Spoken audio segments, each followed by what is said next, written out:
Welcome to Insid Edition to discuss national, regional, and international issues in depth.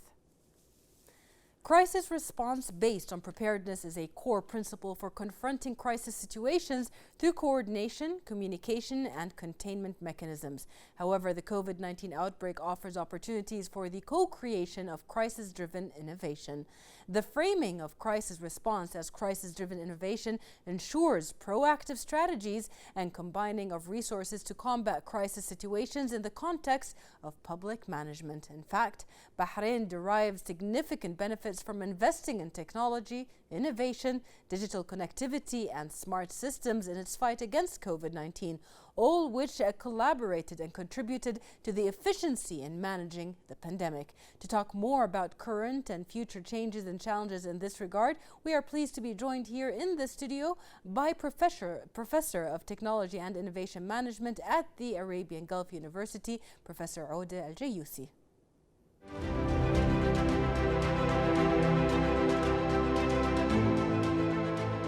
Welcome back. Joining me in the studio is Professor Odeh AlJayyousi. Thank you very much for being with us today. It's a pleasure. Professor, innovation is the key word of today's episode, and we would really like to give our viewers a brief idea about the concept of innovation and creativity's meaning, and why is it so important?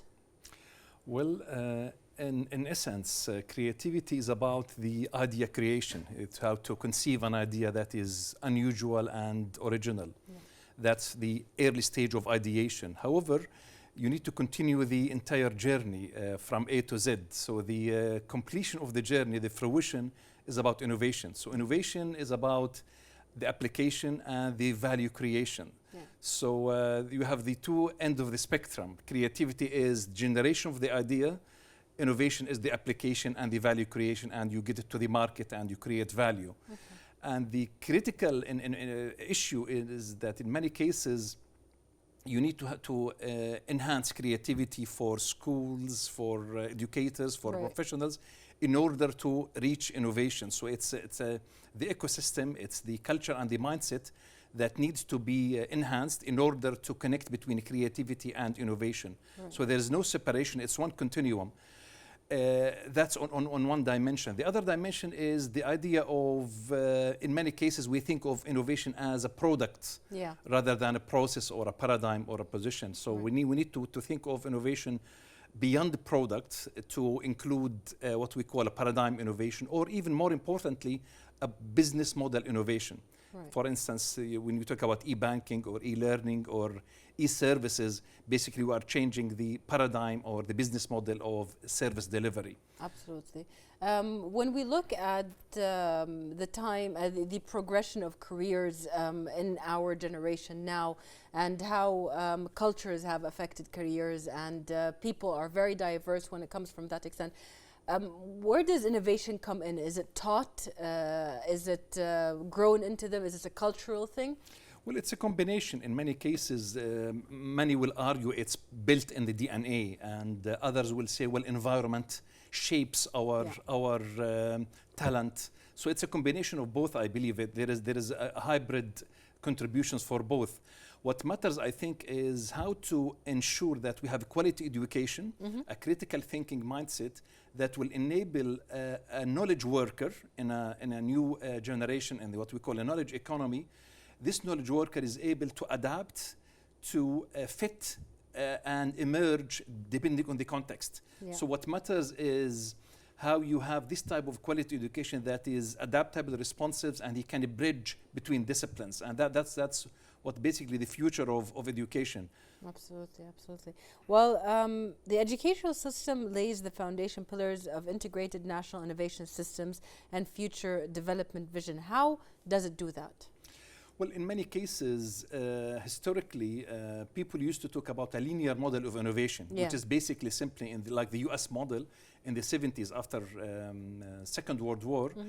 There was the notion of science with limitless frontiers. Right. So basically, the linear model argues that if you invest in R&D, it will produce innovation. Okay. However, there was a paradox in the 70s, after the Japanese Renaissance, after Second World War, they realized that it was a not linear model. It's about more networked model. It was more a coupling model what is so-called a National Innovation System. Right.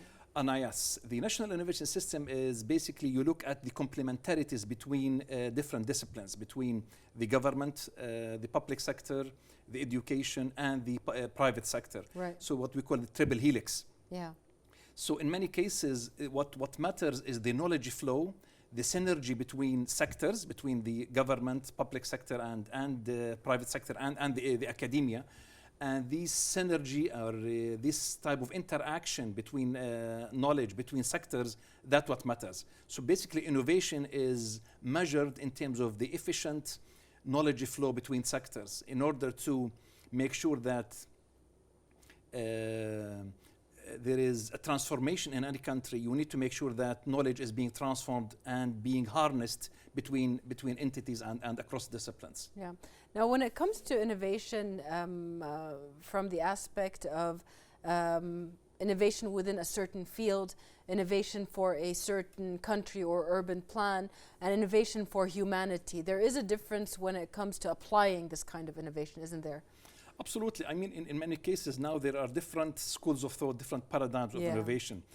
Historically, the innovation started from university labs or national labs, which basically purely applied research, which is basically talking about the bricks and mortar or the technical dimension of it. Later, it was evolved, what we call it, this type of symbiosis between bees and trees. Okay.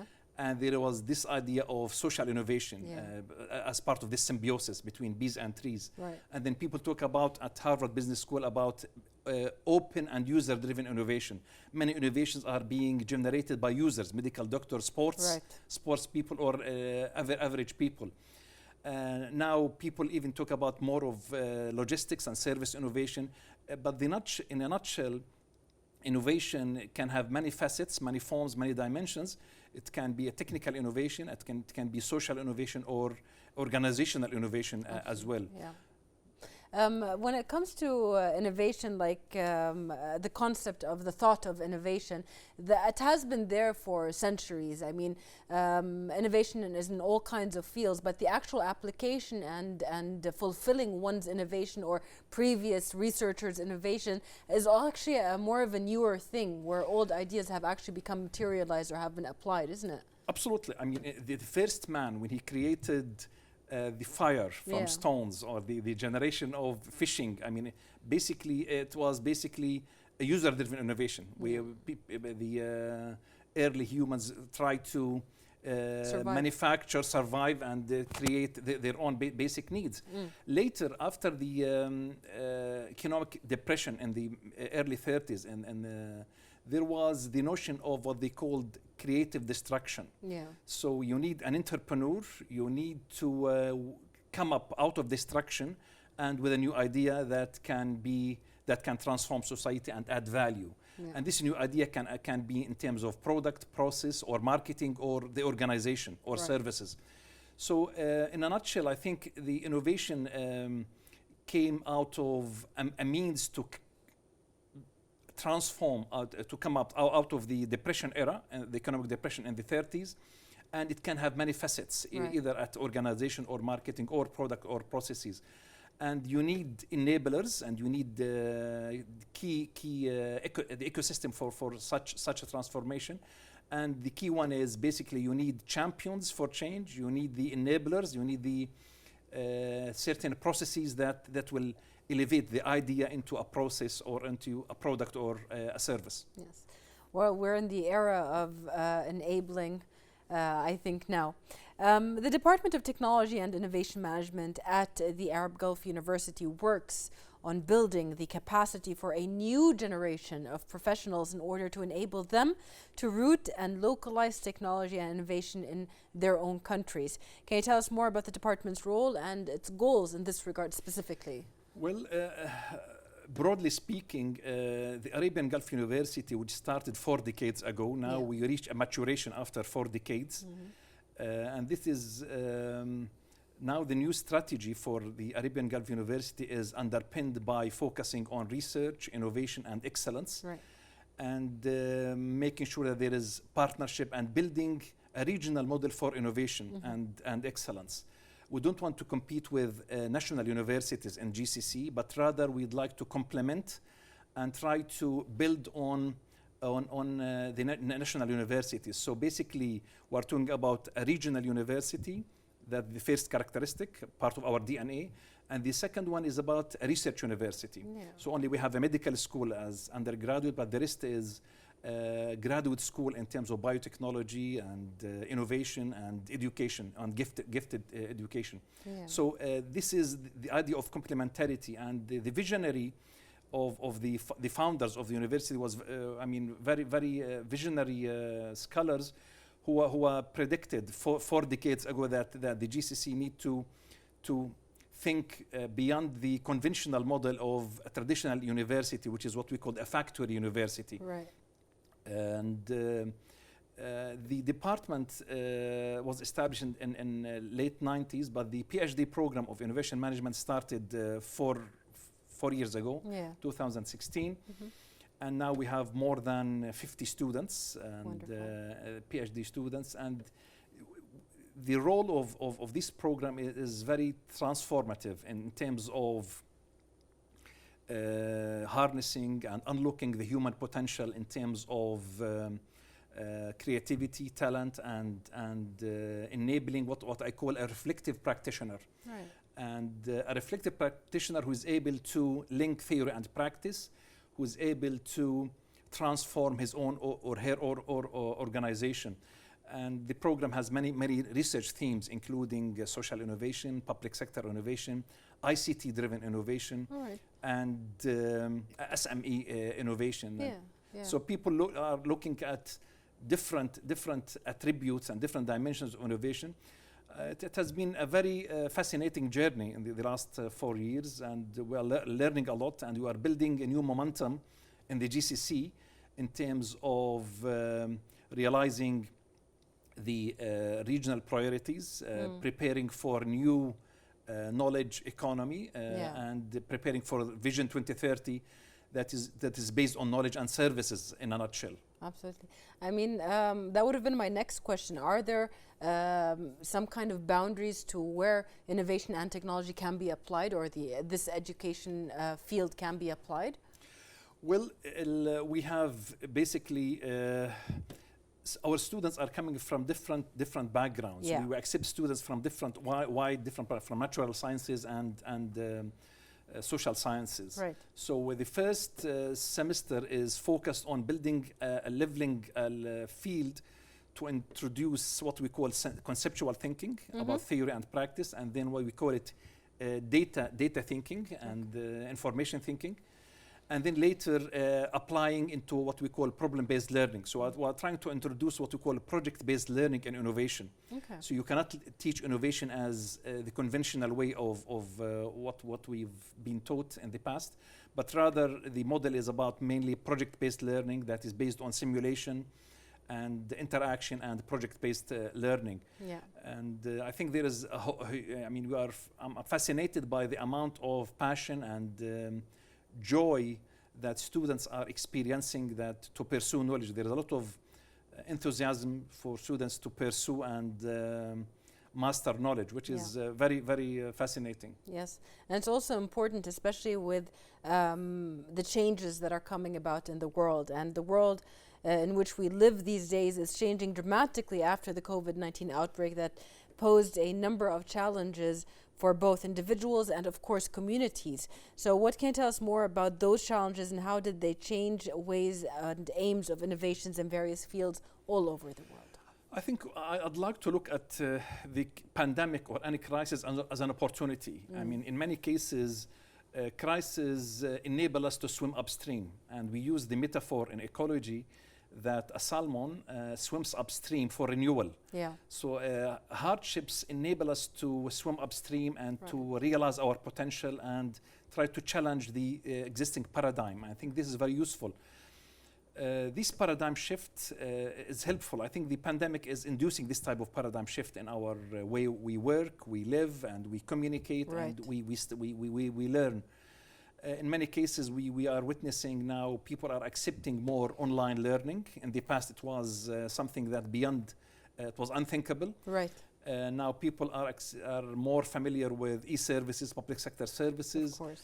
And also at the social level, I think people are now more empathetic. Now we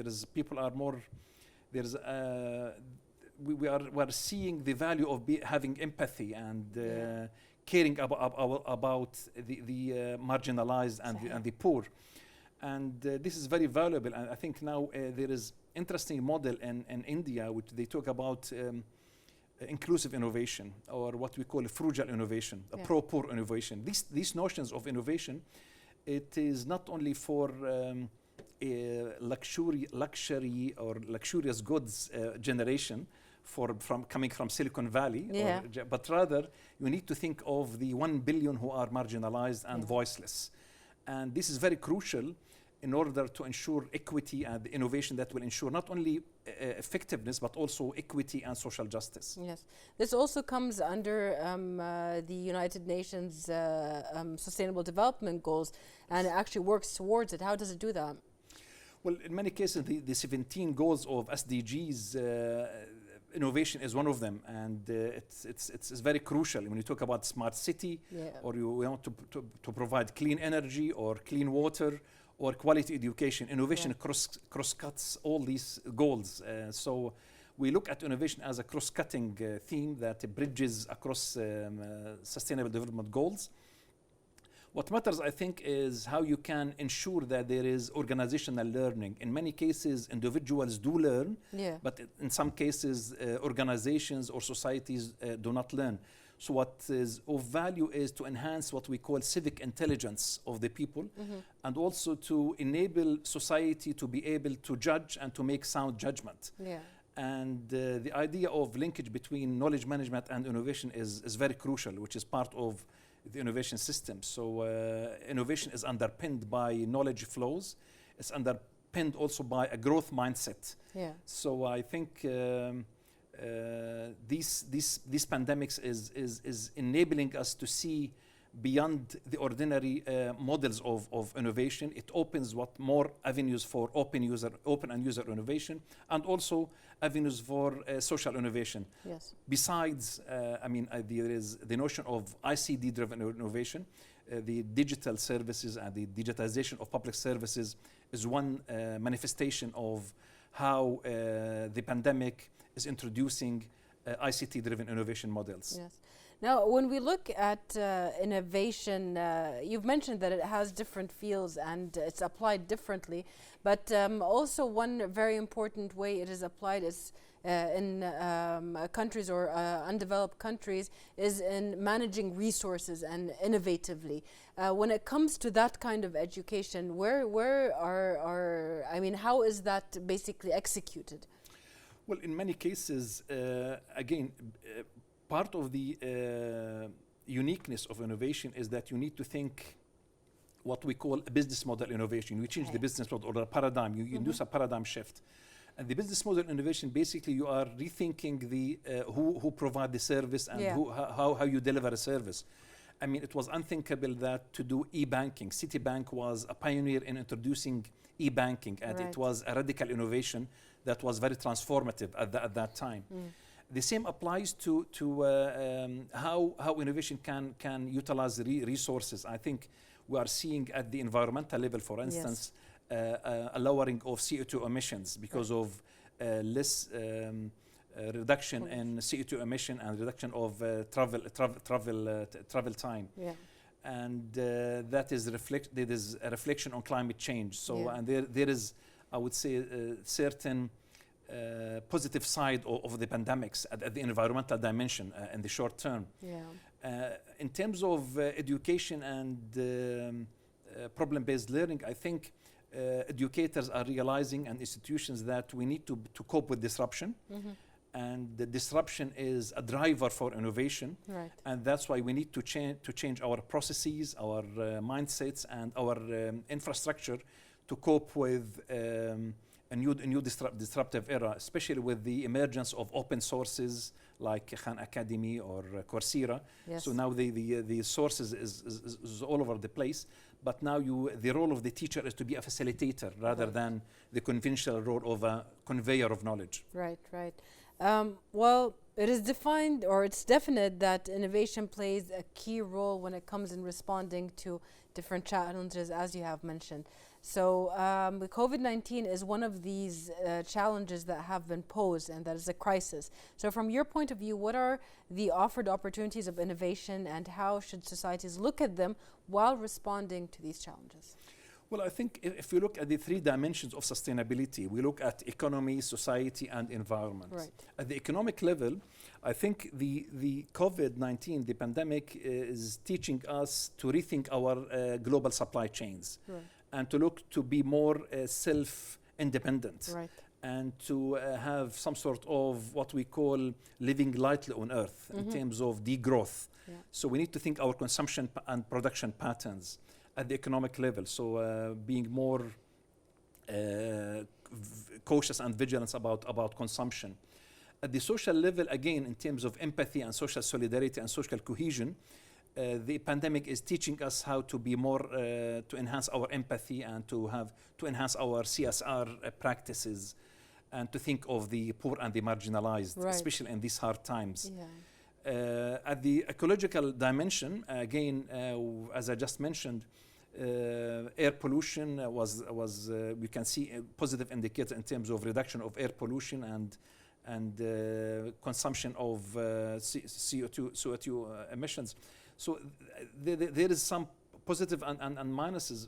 However, we felt the value of our human individual action. So Yeah. little action matters, like the butterfly effect. Right. So we can see we witnessed the butterfly effect in the pandemic. Little thing, our individual action has a global impact. Yeah. We felt also the idea of trade-off between human health versus economy, the health of the economy or versus human health. These type of policy options or trade-offs is being under scrutiny. Yeah. Also, we felt the idea of sustainable innovation and sustainability of a human civilization. Yeah. We felt the value of human ethics and the bioethics Right. in practice in terms of the COVID. And finally, I think we felt the value of certain professions, the teachers, the medical doctors, the nurses, how they are the leaders in this type of pandemic. And also it tells us a lot in terms of focusing on R&D and building our infrastructure and innovation capability in order to be able to produce the vaccine and to produce products to be more independent. Yes. Professor, before we came on air, we were talking about the origin of innovation. How does innovation actually come out?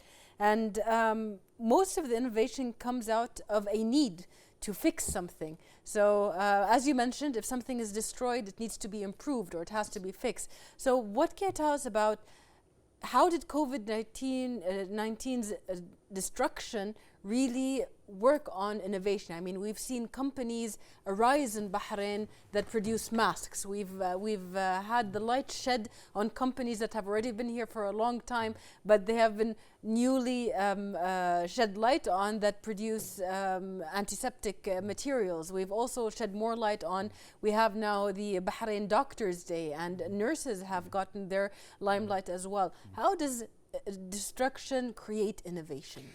Well, I think we use a metaphor from ecology that even after a flood, the soil will be more fertile. And after even a fire in a rainforest, the next year will be more green and more flourishing. And this is part of nature, the ecology, the cycles of food and energy, and part of the photosynthesis and energy and food cycle. I believe necessity is the mother of invention, but the crisis opens a new window of consciousness. This new window of consciousness tells us about who we are, what we stand for, and what we value. Yeah. And this is very crucial as a human being. I think this is very critical for a human to realize this type of principles, that with what we stand for in this type of crisis in terms of human empathy and the value of science and the value of reason to make a difference. Yeah. In many cases, if you look back in the Chicago fire in the 19th century, when Chicago was on fire, it was an opportunity to bring Michelangelo and the best architects in Europe to build a beautiful city, and the same with Boston City. Yeah. So the idea of we need to look at destruction as an opportunity, even for our Arab cities in the Levant region, and other parts of the world in the Arab region. I think for our younger generation, our architects and thinkers and all people who are in the creative industries, it's an opportunity that we need to address the core issues of this destruction and try to build a resilient cities that are based on reason, empathy, and faith. Yes. This is the three pillars of not only a smart city, but a smart society and a wise city as well. Yes, and that comes from learning from the things that have caused the destruction in the first place anyways. Absolutely, absolutely. Well, how do you personally, and also as a man in your position, how do you value Bahrain's early investment in innovation and smart technology systems, and how did such an investment pay off in the kingdom's fight against the current pandemic, COVID-19?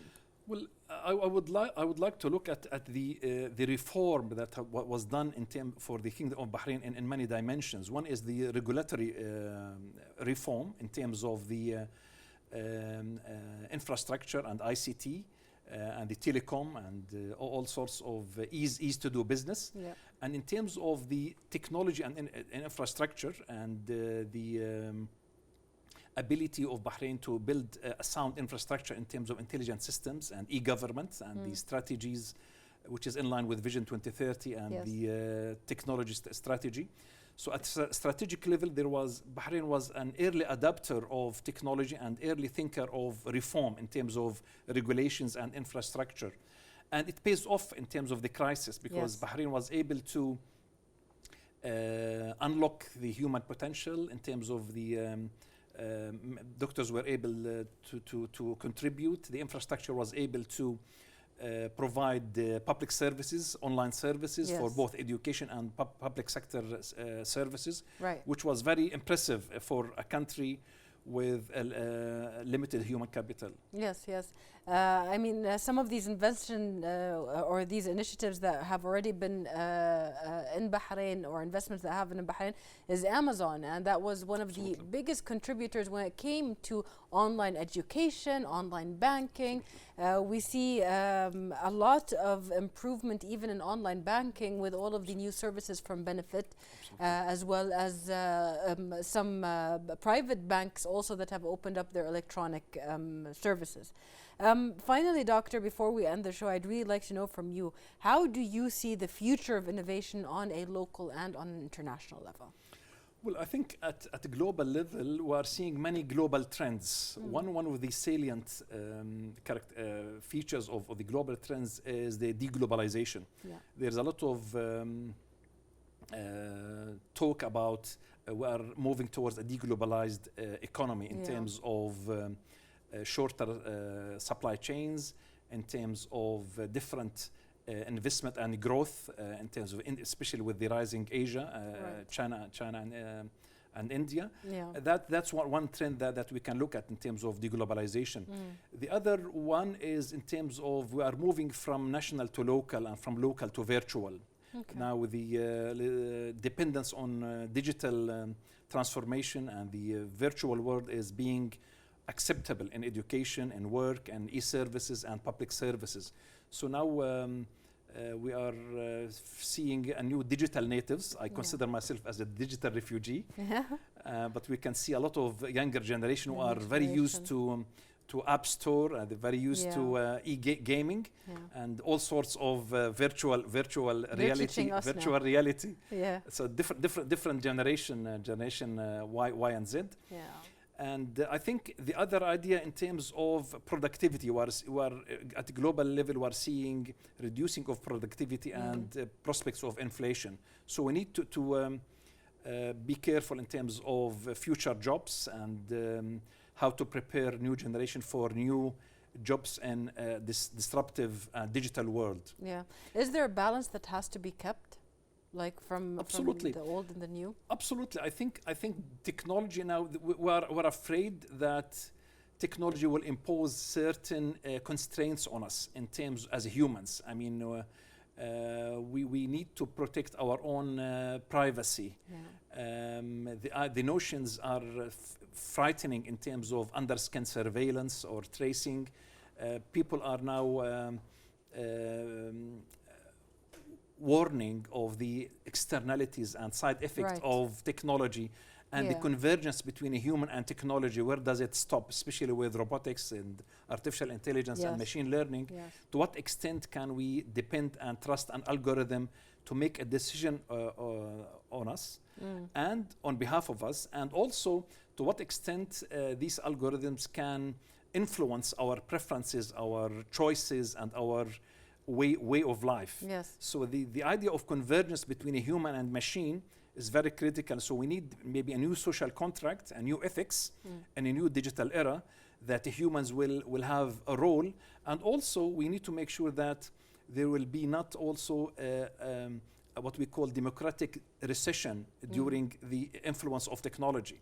So technology can shape also political preferences. Right, absolutely. To keep that balance where human opinion is still at the forefront, even though there are so many things that are solved by algorithms. Thank you very much for talking to us today and for giving us all of this information. It's a pleasure. And we would also like to thank you, dear viewers, for watching, and we'll see you next week with another episode of Insid Edition.